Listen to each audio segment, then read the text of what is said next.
of it like layers of cheese. Think of it like layers of Swiss cheese. The more layers of Swiss cheese you have in front of each other with all the holes in different places, the less likely that virus is going to successfully make it to the end of that cheese stack. So that you got to think about it in this layered approach. Each thing helps the other. Nothing cancels out the other. Now, with regard to boosters, in light of Omicron, the CDC has now said that everyone who is 18 and above, who is at least 6 months out from their final vaccine dose, should get the booster. Previously, it was may, and now it is should. Now, has that changed the definition for fully vaccinated? No. This is just an extra thing to add to your toolkit to help add extra protection, considering the fact that we are now well into flu season, well into winter months that are going to bring us doing indoors and high risk activity. And it's just one more layer of protection. Awesome. And I love that, not only because I do well with food analogies, but I love that Swiss cheese analogy. That's amazing. So, one of the other things we wanted to talk about on this call this evening is how are seniors doing, right? Because they were hit so hard by COVID at the beginning. Are there additional things that we can be doing to protect our loved ones, particularly around the holidays, or have we seen a shift in this virus and who it's affecting? Yeah, seniors continue to be among the highest risk group, unfortunately, throughout and considering all of the variants. And that is why when boosters first became available, one of the first groups to be prioritized in the should pile and not may was folks who are over 65 or 65 and over. Those are people who we consider to be at a higher risk of severe outcomes due to a number of factors, whether it's weakened immune systems, complicating comorbidities, et cetera. And so I would say that even in light of Omicron, we have to be doing our utmost to be protecting our senior communities. And we can do that by considering all of these non-pharmaceutical interventions that we have as a way to protect them, right? So you being vaccinated protects people who are in the older community. You as a member of the older community can also protect yourself and others by being vaccinated. And I would say, especially now that we're dealing with the holidays, to be extra mindful of who you'll be gathering with, especially if there are folks who are extra vulnerable in that community. Yeah, that is a great point. Have you had to, I know I've had to have some conversations with aunts and uncles about, sorry guys, we're not getting together because you haven't been vaccinated. Have you had to have some of those conversations? And do you have any tips if you need to have that conversation with a family member? I have. And I think that there's no way to make it, it being painful is a completely normal thing.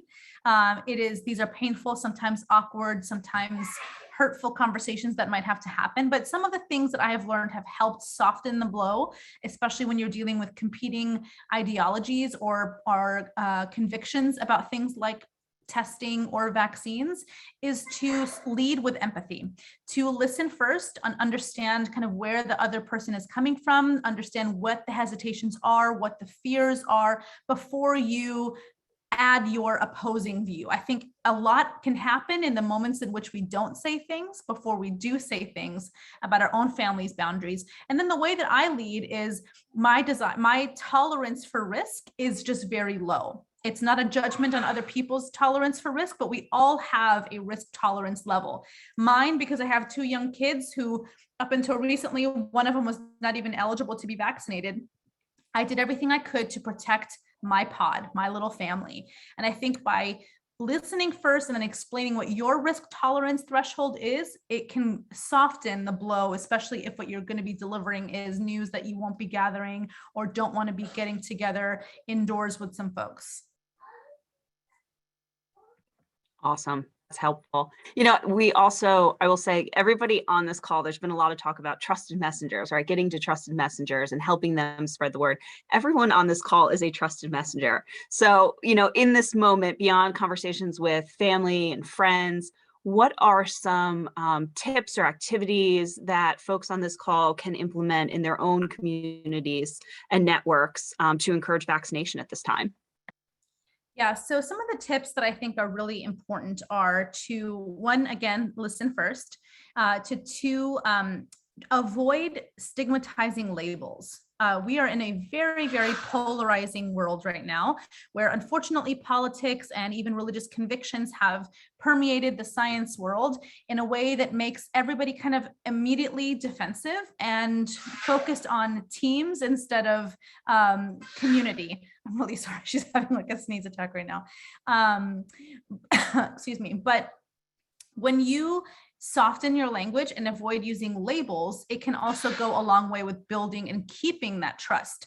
Now, if you're also noticing in the listening process that they are citing misinformation or referring to sources that you know are questionable, there is a way to help kind of redirect their gaze to trusted sources. Now, I know that there is a subset of folks who have a kind of specific distrust of federal agencies. So maybe sending them to the CDC or the FDA website is not the right move, but sending them to smaller groups like Vaccinate Your Family, or to community groups that you're a part of, that you're all leading, that have people that look like them, people that are members of their community, of whether they're faith community or ethnic community, racial community, whatever it is.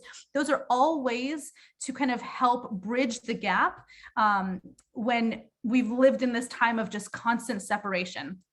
And then I would say to kind of consistently practice extending empathy in that process. And I mean that in the sense that we have to recognize that medical trauma, that medical fear and medical distrust and vaccine hesitancy is not a monolithic group.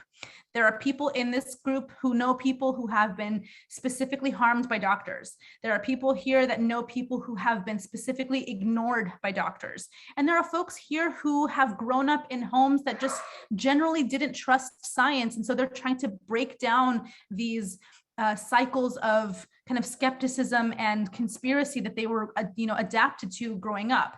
When we practice empathy, we continue to have that relationship stay open so that we can help them get to the truth and not get stuck in the misinformation. Amazing. I'd love to switch for just a second over to flu vaccine. I know last year we had concerns about a twindemic, all the social distancing and masking really kept flu at a minimum. Do you have any predictions on this coming flu season? I think I've seen that a lot of college campuses are already experiencing outbreaks. Yeah, so the concern over a twindemic is back again. We were spared last year, like you mentioned, for a lot of the same, for a lot of those reasons that I mentioned earlier about non-pharmaceutical interventions. Well, one was pharmaceutical in the sense that last year we had the highest uptick in flu vaccination given that we've ever seen, on top of the fact that schools were not open in most jurisdictions, and schools are a major driver of flu infection. And then there were masks and like fewer indoor gatherings, very limited restrictions on occupancies for indoor things like dining. We don't have a lot of those same benefits this year. And flu has already proven to be a little bit more aggressive. It has kind of ravaged through the University of Michigan and then a couple other universities in the Southwest. That said, Thanksgiving actually is kind of kickoff for this season. So we will actually be seeing, hopefully not terrible, but likely flu uptick in cases that involve hospitalizations in the next 10 to 14 days, based on kind of whatever the jurisdictional lags are in that data reporting. Now, we have an opportunity here to once again flatten the curve. And it goes back to like the early days of pandemic prevention or pandemic mitigation. What we want to do is make sure that our health systems don't suffer, because when our healthcare system suffers, everybody suffers. We're not just talking about the number of ICU beds and ventilators for people who are suffering from respiratory diseases. We're talking about your friend who's in labor, your cousin who broke their arm, you who maybe got some food poisoning or something. All these other kind of cascading emergencies get to suffer in their triage process because our hospitals suffer. And flu with COVID presents a very, very dangerous risk in the months of November to February. And so if there is hesitation about the flu vaccine, I would say encourage folks to focus on that, because it is a very safe and effective vaccine. Even if folks get the flu vaccine and get the flu, they're less likely to be hospitalized. They'll probably have a much easier time recovering from that virus. So it's one of those things that we know can directly impact protecting our hospitals and our healthcare system. Fantastic. If I could, I'd love to call on Miss Gail Peters. She had a really great question about home health aides. Miss Peters, if you're available.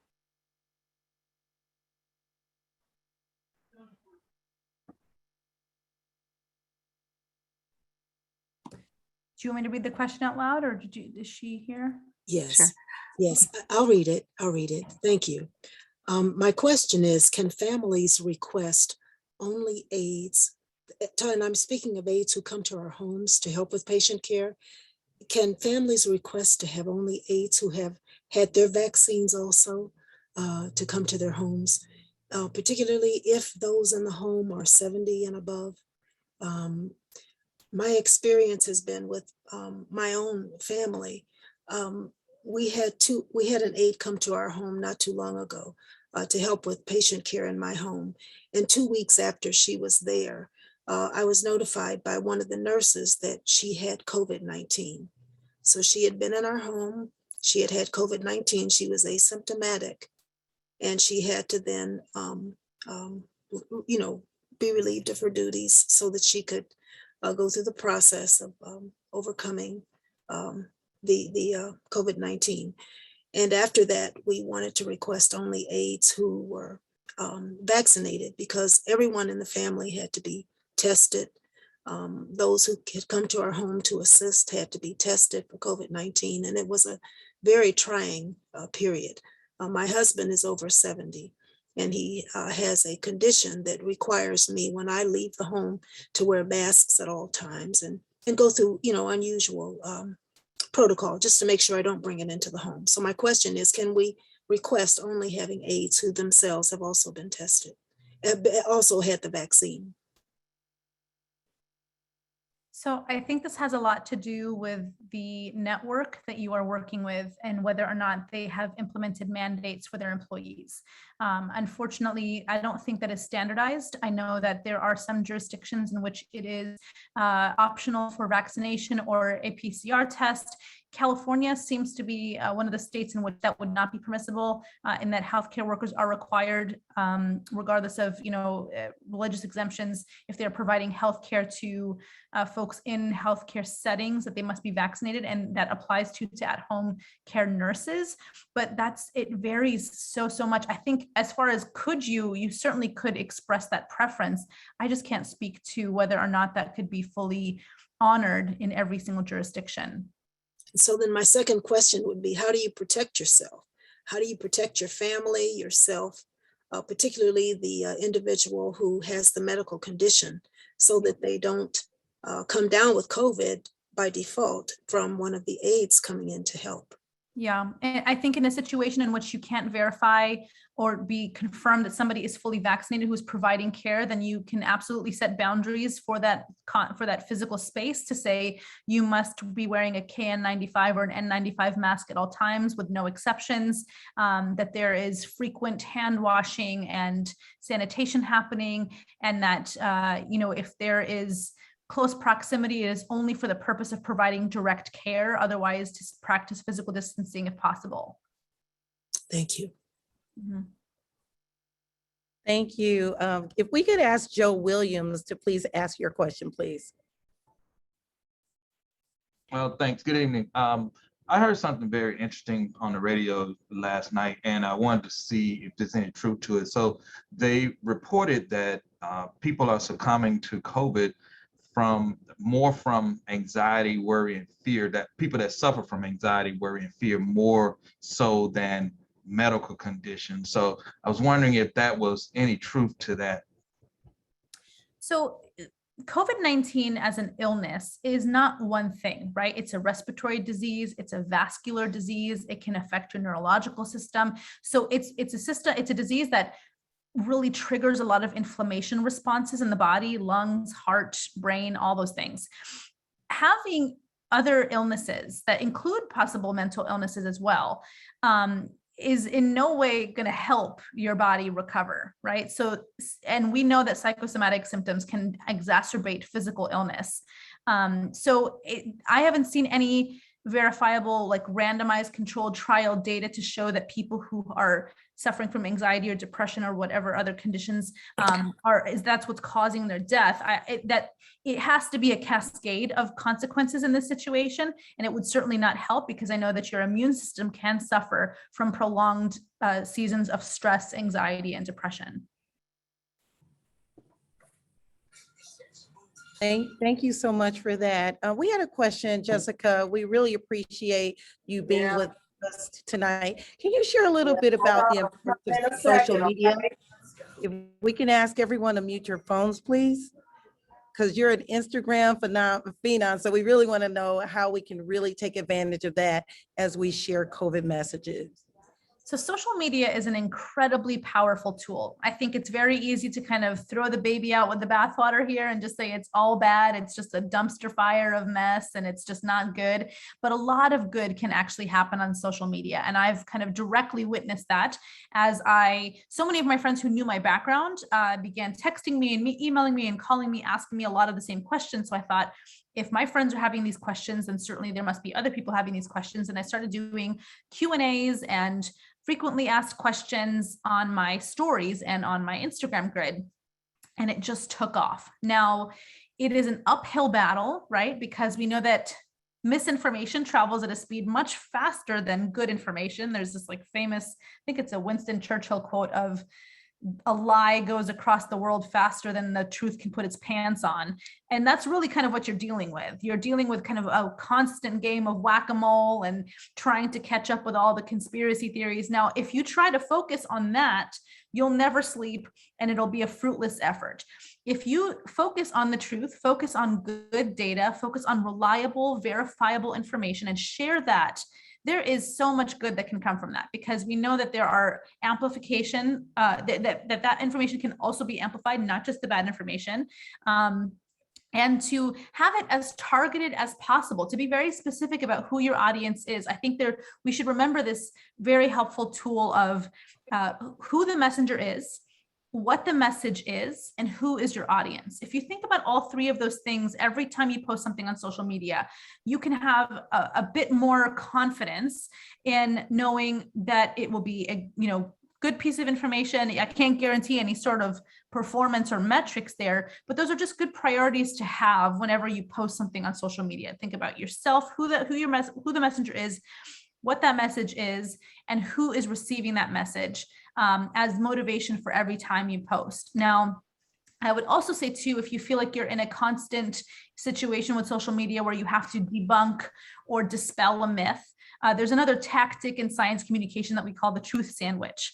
And that is, instead of focusing on the bad information, focus on the truth. Start with the truth on top, have that misinformation or whatever lie that you're trying to combat is in the middle, and finish with the truth. Starting and finishing with the truth is going to be way more effective than focusing on the lies, than breathing more oxygen into the accounts and the sources that are trying to send people into disinformation and confusion. So lead with truth, lead with empathy, think about your audience and think about the actual message and who's sending it. And those are some best practices that I think will help you on social media. That is so excellent. And I think that's going to be a key takeaway. And we are all going to be eating these truth sandwiches for the next couple of months as we continue to go through COVID. Erica has joined us back on the call. Erica, would you like to ask the next question, please? Yes, I believe we had a question from, was it Joe Williams? I'm sorry, I also lost all my chat when I got kicked off. Yay, Yeah, we had him, Mr. Williams. We're good with him. Okay, perfect. Perfect. So the other thing that we wanted to talk a little bit about is, so for seniors, we've got the COVID vaccine, right? The initial series plus the booster. We've got the flu vaccine. Are there other vaccines that seniors should be considering in order to fully protect themselves this winter from other diseases? Yes, I would say one of the most important vaccines for seniors is the Pneumovax vaccine, the pneumonia vaccine. We know that pneumonia is very, very dangerous for folks who are over 65. And that vaccine is actually available to people who are even younger than 65, who have pre-existing conditions, issues that make them have a proclivity towards inflammation in the lungs or fluid retention in the lungs. So I would say the pneumonia vaccine is a very top priority there. I would also say the shingles vaccine. Shingles can be a very, very painful and uncomfortable disease to suffer from. And now we have the vaccine that is, they've actually extended the age eligibility for that too. So those are the first two that come to mind, between flu, COVID, pneumonia, and shingles. Those are probably where my priorities lie for folks who are over 65. Awesome. I see a question here. Is the flu vaccine and the pneumonia vaccine the same? No, they are not. That's a really great question. They're two different vaccines. The flu vaccine is adapted each year based on data that's collected from epidemiological research from all over the world to figure out what's most likely going to be the dominant strain circulating, and that they base that on data from the southern hemisphere and what they expect to be in the northern hemisphere. So that vaccine actually changes every single year, which is why it's important to get that every single year. And it's different from the pneumonia vaccine. If you don't mind, I just wanted to mention about the shingles, because the conversation that we were having about stress and COVID and how it can really run down your system. When you have a lot of stressors and you're immune compromised, that's also a time when shingles can be introduced. Your body already has the virus in it from the chickenpox virus that it got years ago. And as you become stressed, or as we age, it can come out as shingles. And I can tell you as a person that happened to a couple of years ago. I was under a tremendous amount of stress. I had been ill, and I ended up getting shingles during the Christmas holidays, which is not something that you want to see happen. So our bodies do really react to stressors, and luckily we have vaccines that can help us at least fight off some things. Yeah. So there's another question. Also a good reminder. Go ahead, Erica.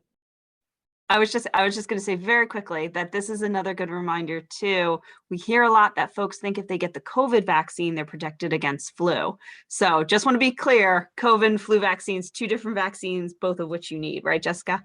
Both of which you need. Both do not give you either virus, nor do they have cross protection from the other virus. So I want to be very clear that there is no live virus in the flu vaccine. That is a common misconception that continues to live on based on old wives' tales and conspiracies that we've heard growing up, but you cannot get the flu from the flu vaccine. I know some people have these correlations of, well, I got the flu vaccine and then I got the flu. You just kind of got unlucky and you happen to get exposed to the flu in that time when you weren't fully protected from the flu vaccine, or you got it and you weren't going to suffer as severely as if you hadn't got the vaccine. Same goes for the COVID-19 vaccine. There is no live virus in the vaccine. It cannot cause a COVID-19 infection, but you could still potentially get COVID-19 in what we're calling a breakthrough infection, though the incidence of that with COVID is much less than flu. The flu protection isn't even as strong as the COVID-19 vaccine protection, though both are very, very safe and very effective.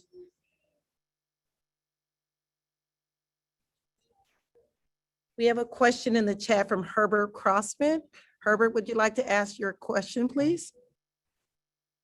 Yes, good evening, and thank you so much for making this available to so many people. Many, many questions. Ours is more personal. We have my son and his girlfriend will be arriving here for our Christmas time for approximately 10 days with their 3-month-old son. Now, my son's girlfriend is not vaccinated, and she almost refuses to get a vaccination. And we're just wondering, how can we protect ourselves during that time? Because we haven't seen our grandson, and it's been 3 months, and we've been the only ones in the family that really haven't seen him because we didn't want to transmit anything to him by traveling, et cetera, et cetera.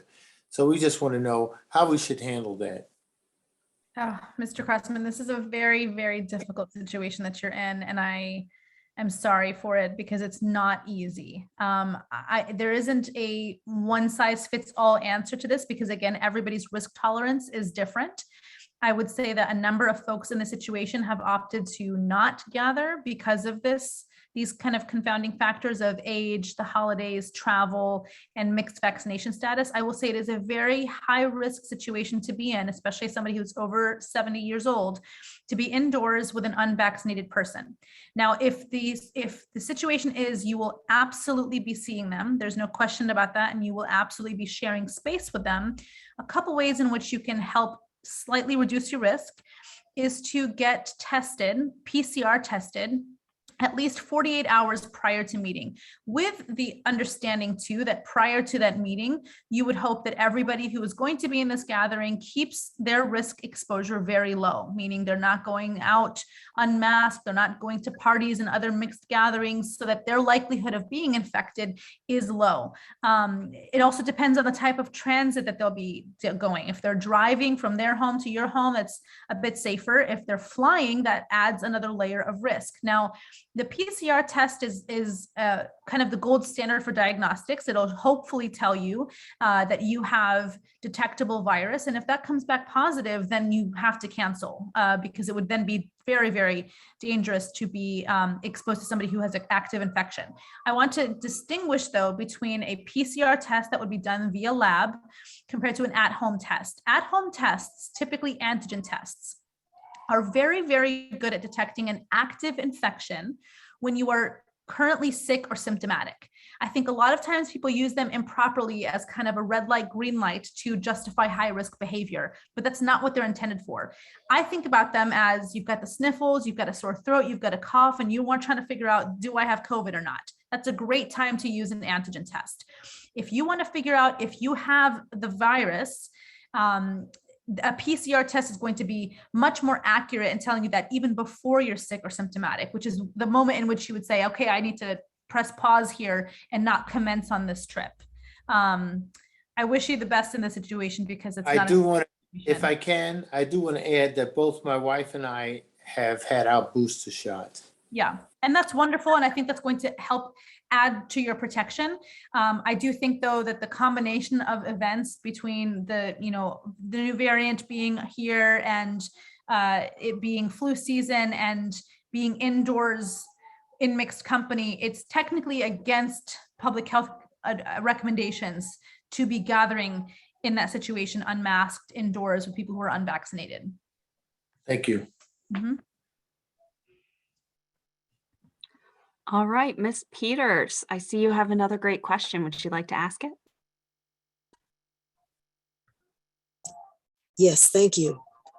My question is it true that the booster shots are at about 50% strength of the original vaccine? And if so, might this help with limiting after effects of taking the shot?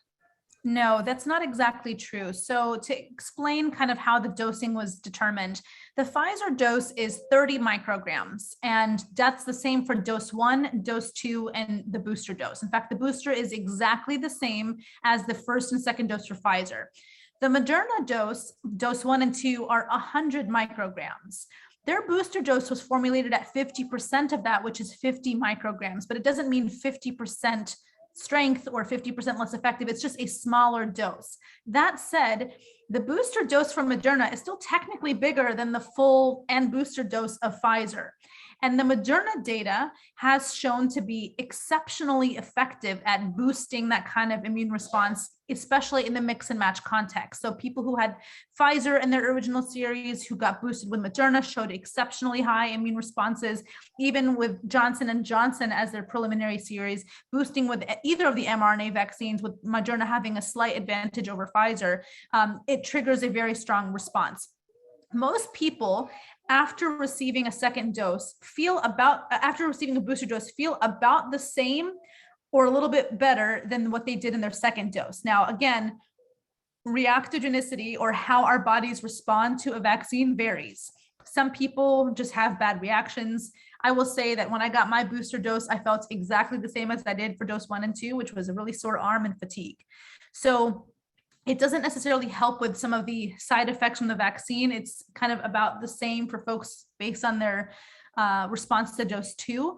But when it comes to what it actually means for our immune systems. I think it's very easy to simplify the whole thing with number or amount of antibodies, but our immune systems are actually this really complex network of responses. And the great thing about vaccine-induced immunity is that it's not just giving you antibodies, it's also giving you the opportunity to build what we call B cells and T cells. B cells are amazing because they actually make more antibodies. And T cells are these killer cells that attack the antigen or whatever is attacking you, the virus, if you're exposed to that SARS-CoV-2 virus. So what a booster dose will do is kind of bump you up a little bit in that antibody response and that T cell response and that B cell response. Thank you. Mm-hmm. Awesome. I love Miss Bianca's question about medical students. Could you ask that question, please? Yes, can you hear me? Okay, great. Hi, my name is Bianca. I'm a second-year medical student at St. George in Grenada, but I'm initially from Atlanta. Since we've been on the island, we've been hit by COVID with an influx of students and everything. So the students and the government have been vaccinating the locals that have definitely been affected. And one thing I noticed is that there were a lot of people who were terrified of getting the vaccine, were terrified of being tested. And mind you, this is an international country that doesn't have as many resources as we would back home in the US. So my question as a medical student would be, what do you think is the best way we as students can approach the locals and giving them information and advice? Because even though I'm a second year, I'm still learning about COVID. I'm still learning about viruses and vaccines. So I don't want to misinform them in any way. Yeah. I think that trust is something that should motivate a lot of these interactions. And I think you as a medical student already have a degree of clout and a degree of expertise that an average person who maybe has not had an advanced degree or a medical background or a science background, they'll take comfort in knowing that you're specifically training to be a provider of health, to be somebody who intends to do no harm, to be somebody who intends to equip people with these public health tools to prolong their lives and to protect them from preventable illnesses. That said, I think that humility should also be leading in this process, right? If we speak with absolutes and zeros and 100s, that can break that trust. Science is evolving, but we do know that science has been very, very clear over the years that vaccines are safe and effective. Now, is there zero risk? No, because there's risk in all things. But do the benefits outweigh the risk? Yes. And that's the conversation that's often missing when it comes to somebody who is a science talking head to a person with no science background. It seems like this person is the holder of absolute truths with no gray. Science is all shades of gray. And I think by speaking with that sort of humility, saying, I am evolving with the science, I'm following the science, we adapt to the science. But the data here is overwhelmingly clear that this is something that is good for you. So good that you did it first. That you, and that's something too that's often missing. It's the altruism, right? What an opportunity to show somebody that you care for them by saying, I took a vaccine to use my body as a way to protect you, to care for your body. And this is my way of extending that opportunity to you to care for the people who are in your close circles as well. Thank you. Amazing. Yay, and yay for future medical students. Thank you for joining. We have time for about 2 more questions. So I wanted to call on Ms. Penny Pops because this is a question I have too. I'm getting my booster. Which one should I get? Yeah. Hi, everyone, and good evening. And thank you so much, Ms. Rivera. You have provided us so much information, and it's understandable. But my question is, since Moderna is a much higher dosage than the Pfizer, is the Moderna the better vaccine amongst the 3 that are available? That's an excellent question. And I would say marginally, yes. But when it comes to the chemistry and kind of the mechanism of action, the difference between Moderna and Pfizer is marginal, right? They are nearly identical in what they are intending to do, which is essentially give your body a snapshot of what the spike protein looks like to train your body to recognize it if it's exposed to it a second time. It's partially the dosage, it's partially kind of how the body responds to that dosage. But I would say that if you have the opportunity to get a booster dose, to prioritize getting an mRNA vaccine is the first priority. And if you have the option to choose and Moderna is available, I would choose Moderna. But I definitely don't think it's a worthy talking point to say that it's Moderna, Pfizer, Johnson & Johnson. Though scientifically speaking, based on some of the data, that's kind of how it's landing. Now, Johnson & Johnson, there are some theories here that are suggesting it should have always been a 2-dose series, which is why it's exceptionally important for anybody who's had a J&J vaccine to have, even if it's only been 2 months after their vaccine, to be boosted. And it's ideal if they boost with an mRNA vaccine, and Pfizer or Moderna doesn't matter. It's better to just get an mRNA vaccine to boost that type of the vaccine. Thank you. All right. I think for our last question here, I'm going to call Mr. Kevis Kendrick, and then we will wrap up. Hey, it's actually pronounced Kevis, but it's okay. I get it called all the time. It's all good.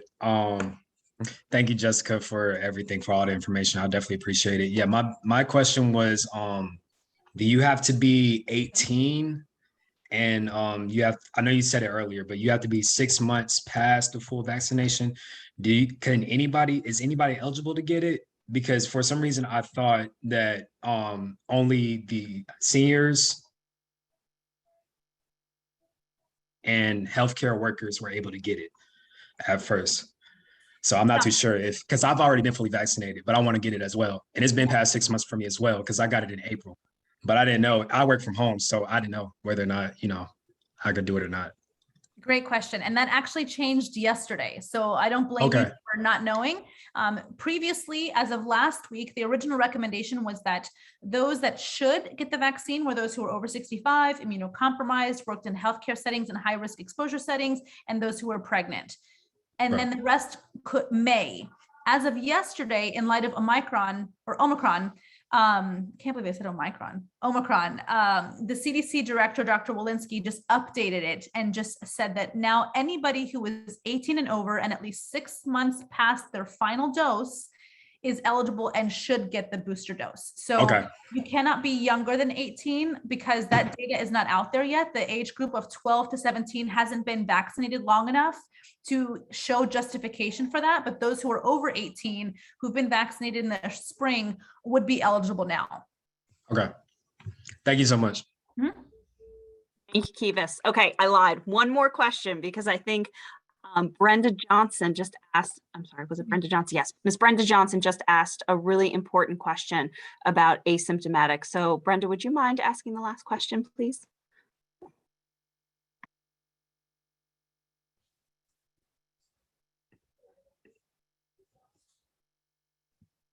Okay, I wanted to know the data about those individuals who are asymptomatic. How long is a person asymptomatic? Is that a constant state of someone who simply remains asymptomatic, and how it would affect that person as well as those around them? That's a really great question. So typically speaking, asymptomatic sometimes is grouped into the pre-symptomatic phase. So sometimes it can be a few days after exposure to a virus or after infection for you to manifest some of those symptoms. But if you're talking about a true asymptomatic infection, a person can be asymptomatic throughout the duration of their infection, but continue to test positive after the fact, because there can be detectable virus that's detected by the PCR test, which is a very sensitive test. But it doesn't mean that the person is infectious the entire time. What that means is the infectious period, especially if we're talking about a person who's vaccinated, the infectious period is typically 10 days from the symptom onset. After days 11 or in this case, no symptoms, but from the infection, about 14 days from when they test positive, it's very unlikely that they would have detectable virus in their test, meaning if they tested, it's very unlikely they would test positive. But that asymptomatic period can run from 10, 14, and sometimes longer, depending on their viral load. But the risk of infectiousness, their infectious period, doesn't usually extend past 10 to 14 days. Great, thank you so much. Yeah. Did that amazing, Jessica? I just want to make sure that J&J question got answered. Mm-hmm. Yep, yes, we popped an answer in there. Great. I just want to thank you so much for your time this evening. I have learned so much from you in the limited time we have together. For anyone who's not following Jessica on Instagram, please do. Her Ask Me Anything series is amazing. I love when she teams up with Dr. Darian too. It's just so much wonderful content. So long story short, everyone, get vaccinated, get your booster if you're 18 and over and you're 6 months out from your primary series, and stay safe. Stay safe. Synovia? Wow, I just want to say thank you to Vaccinate Your Family for coordinating this COVID conversation series and allowing us as partners with Good Health Wins to have this opportunity to really focus on real information, real time, real questions. You know, as we continue to do this work with Good Health Wins, it's so important that we remember that our focus is that as we continue to create this national network of local partners and trusted messengers, that we stay committed to the reduction of health disparities, that we work on increasing vaccination opportunities, that we do the vaccine education, real information, and as she said, a true sandwich, and most important, that we help to identify the drivers of vaccine hesitancy. On behalf of the National Council of Negro Women, our national chair, Dr. Janetta Besh-Cole, our executive director, Ms. Janice Mathis, hardworking. We are so committed to health equity and especially improving and partnering with our national organizations to really make sure that we get good vaccine information across the lifespan to all of our trusted messengers. If you learned something tonight, we want you to put that into the chat right now. We want to know real time. Tell me one thing that you got out of tonight's session, because we're going to host these every month.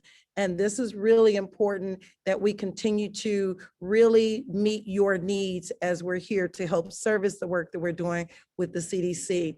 I'm going to ask Ms. Ajwa if you can share our announcement around our National Town Hall meeting on Thursday, and then we'll have closing remarks by Amy Pisani. Thank you all so much for joining us tonight. This week, we do have our National Town Hall that is being presented by the NCNW Health Equity Committee, as well as the COVID Subcommittee and the Affordable Care Act Subcommittee, on COVID-19 long haulers and the Affordable Care Act. So that will be this Thursday, December 2nd at 7 p.m. until 8:30 p.m. I will put the flyer as well as the registration link in the chat. Please register. Like Ms. Moss said, if you learned something tonight, definitely put that in the chat as well and join us on Thursday for more information. And I will also put the flyer as well. Please feel free to share it with your network, with your family, with everyone, so they can come and gain some more insight. It's my job to let everyone go off and do the great things that you're doing. You are trusted messengers. There is no question about it. And I learned today 3 things. So I won't write them all in the chat, but you think you know everything until people start to ask questions, because even though your brain seems so filled with COVID information, it's not until you have to articulate it that you really come to understand that you don't exactly understand, you don't exactly know everything. So I'm so grateful to Jessica. You really helped me. I have a personal family situation that I'm trying to resolve with the holidays. So the things that you taught me tonight, I'm hoping will become the things that will move this family member to get vaccinated before I walk into the house. So I want to thank you very much, and all the wonderful folks at NCNW, and I'll see you on Thursday. Thank you. Good night, everyone. Thanks for having me. Thank you. Good Jessica. night. Awesome. Good night. Good job. Good night. Good night, everyone. Good night, everyone. Good night. Good night. Good night. Good night. Have a good one. Good night. Thank you.